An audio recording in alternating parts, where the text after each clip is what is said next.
From the first German attacks, the inhabitants get rid of their dogs and give them to authorities.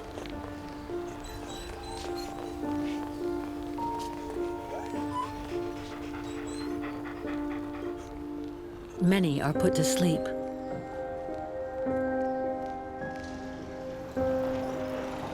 But with the initial surprise over, the British protect their pets. Those abandoned are collected by the animal rights societies.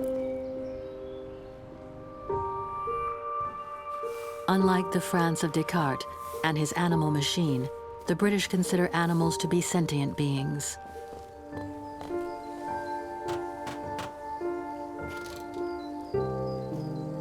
Others abandoned are entrusted to new guards, no doubt full of good intentions, but not necessarily knowing what to do.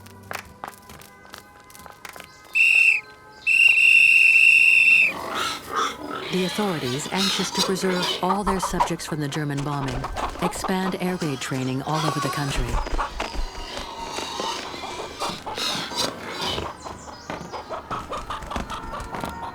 And all follow to the letter.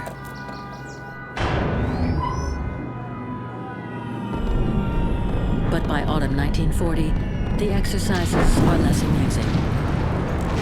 Hitler, unable to overcome the Royal Air Force, decides to crush London and the main industrial centers under a hail of bombs, causing tens of thousands of casualties.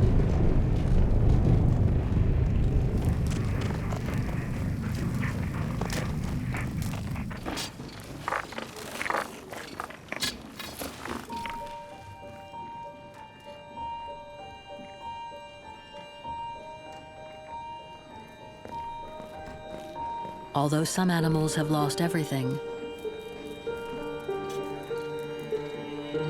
others are there to find families, such as Jet and Irma, who in these dark hours saved many human lives, first spotting the victims amongst the rubble.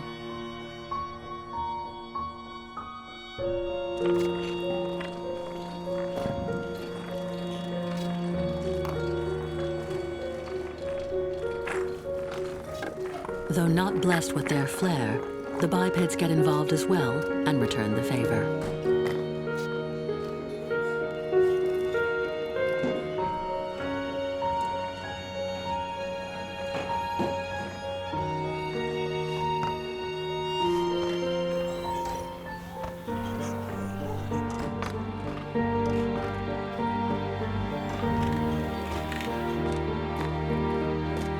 As far as the British are concerned, all animals, whether big or small, deserve to be saved. Understandable when that people is led by the biggest amongst them. The lion, Winston Churchill, Prime Minister of the country, is everywhere in the field, encouraging the survivors amidst the ruins.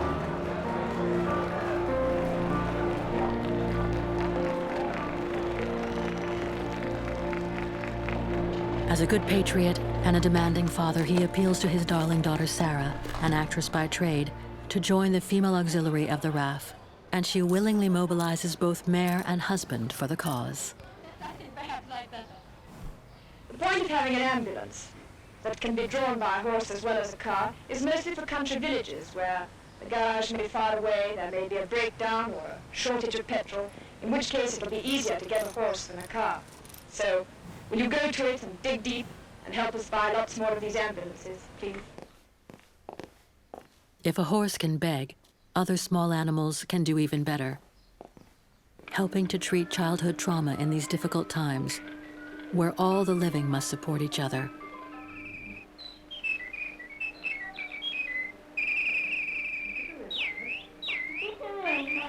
No, it's a magic bird.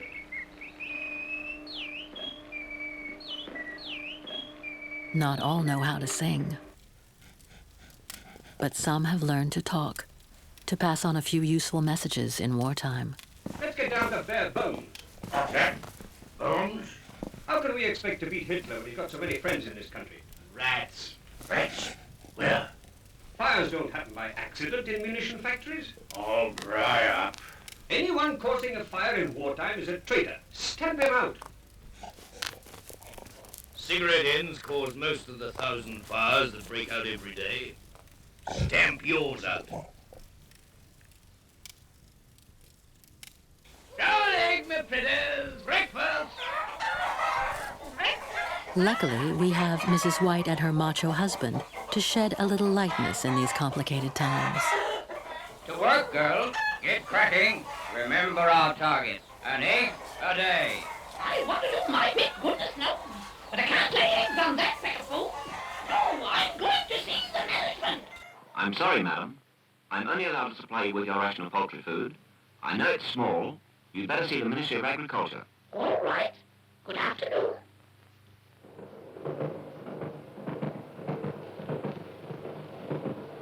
I appreciate your predicament, Mrs. White, but you'll be glad to hear that we found the solution. The government have organized a nationwide collection of household scrap to be turned into chicken feed. You'll do your bit, I know. If human beings will do theirs and save every bit of scrap they can. I know they will. Please accept this small token of gratitude on behalf of the hens. In hard times, when man and beast help each other, it all seems easier.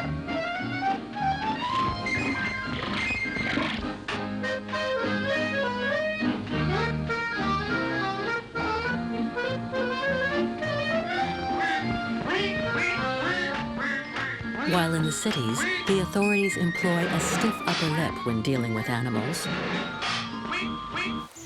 In the countryside, another reality prevails.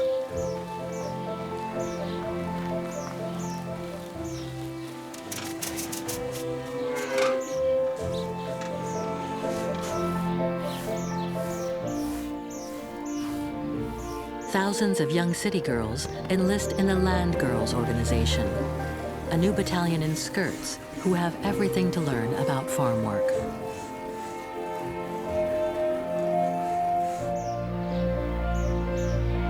Soon, old goats hold no secrets for them.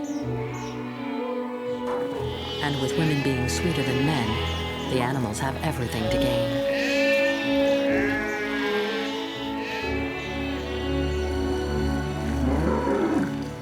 You may milk the cows, but you must still stay beautiful while waiting for the warriors' rest when they return home from the front on leave.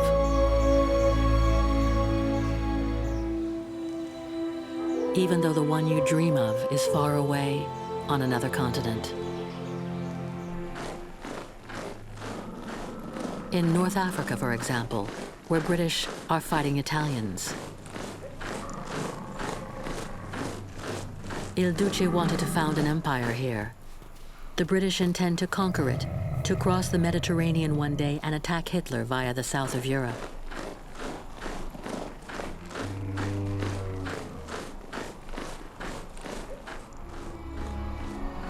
In this Second World War, no beast is spared. It's up to you camels to hasten the pace.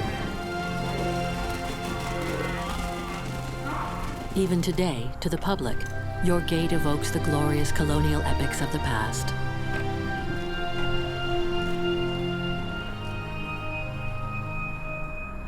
When spies and legionnaires scenting the hot sand set out from France to conquer the Maghreb.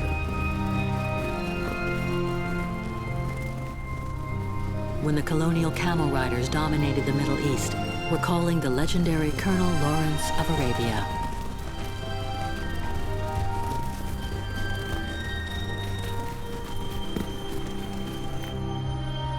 But now in this new war of the sands, the camels are mainly useful to the scouts.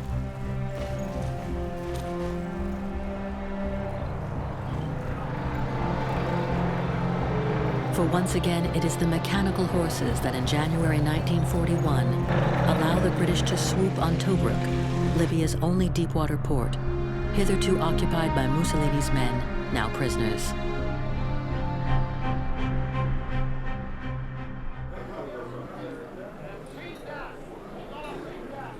The Italians have always had a sense of self-derision. A swift salute to Il Duce, who dumped you in this mess, never goes amiss.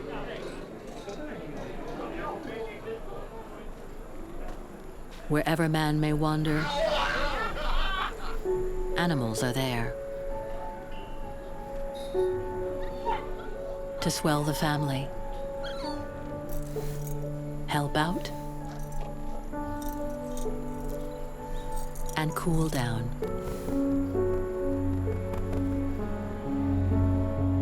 Some will do the whole war, like Watchtech the Bear, collected by an artillery company and taken with them to Iraq.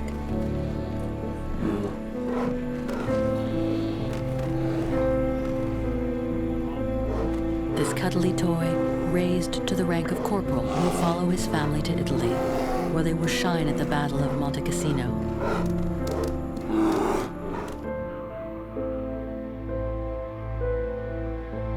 Animals tell us a lot about the military situation of the moment. When men and animals laugh, it means the front is quiet.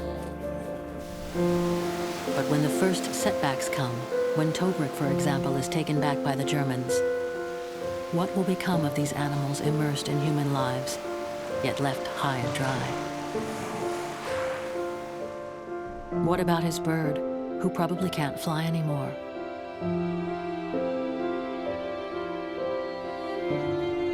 Tiny animal torments amidst the great mass of men. Simple collateral damage, like these Italian camelids, whose poor condition shocks the British governor of Libya.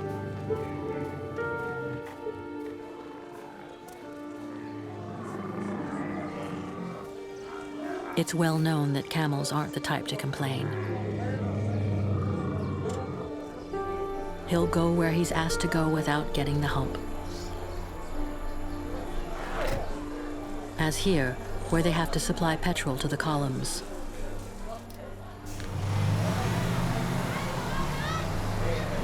When the trucks go off to reload, it's up to these ships of the desert to ferry fuel to the forward troops.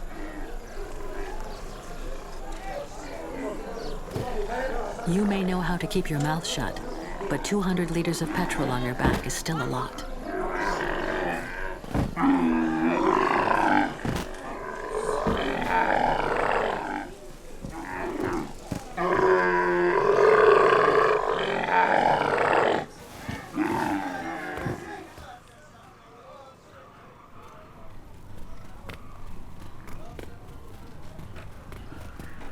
That is your lot, animals, to help men win battles without even knowing it.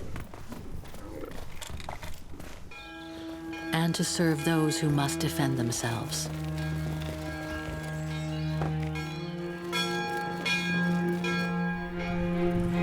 This spring 1941, in the USSR, Stalin fears Hitler's impending attack, despite the non-aggression pact signed by the two men.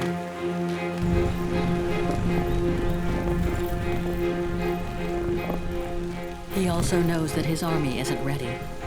But what matters most at the moment is to show that everywhere in Russia, man and beast are ready and waiting. And mobilized.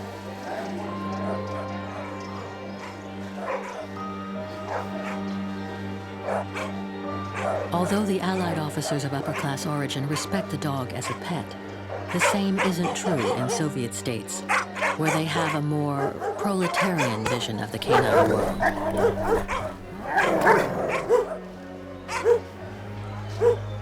Farm dogs in the countryside. The majority of animals wander through cities.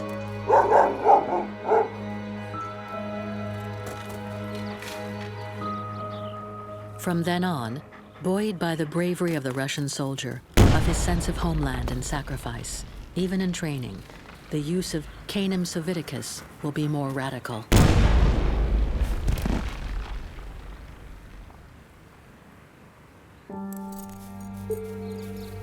The Soviets invent the suicide dog, trained to look for sustenance under tanks. Fitted with a mine, he will explode when the detonator stalk touches the tank's belly.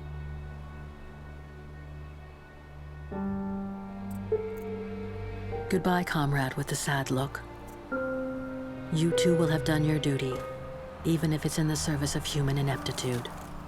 Because when the time comes, many of your comrades in the din of battle will make the mistake of blowing up their own tanks.